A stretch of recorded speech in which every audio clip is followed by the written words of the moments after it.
মা আসছি। কোথায় যাচ্ছিস? বারে আজকে পড়া আছে না। শোন মনা, তুই স্যারকে বলবি এই সন্ধ্যাবেলার দিকের পড়াটা সকালবেলার দিকে করিয়ে দিতে। তোর আস্তে আস্তে সেই কত রাত্রি হয়ে যায় বলতো। বলবো এই ফোনটা নিয়ে যা। আর শোন, পড়া হয়ে গেলে কিন্তু কোচিং থেকে একদম বের হবি না। তুই আমাকে নাহলে তোর বাবাকে যে কোনো একজনকে ফোন করবি, আমরা গিয়ে তোকে একজন নিয়ে আসবো, ঠিক আছে? আসছি। সন্ধ্যা 7টা বেজে গেল, মেয়েটা এখনো পর্যন্ত একটা ফোনও করলো না।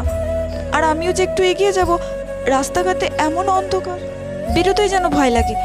অন্যদিন তো মেয়েটা অনেক আগেই ছুটি হয়ে যায়, বাড়ি চলে আসে। আজকে তো দেরি হচ্ছে কেন? মা, মা, আমি এসব কি ভাবছি? না না, অন্ধকার হোক আর যাই হোক, আমি এক্ষুনি আমার মেয়ের কাছে যাব। ও মা, মনা, তুই ফোন করলি না, একা একা চলে আসলি কেন? তুমি যে ফোনটা দিয়েছিলে ওই ফোনটা তো চার্জই শেষ হয়ে গেছিল, সেই জন্য স্যার বাড়িতে দিয়ে গেল। আমি কত চিন্তা করছিলাম জানিস, এই সমাজে মেয়ের মাদের এইভাবে ভয় কাটাতে হবে না।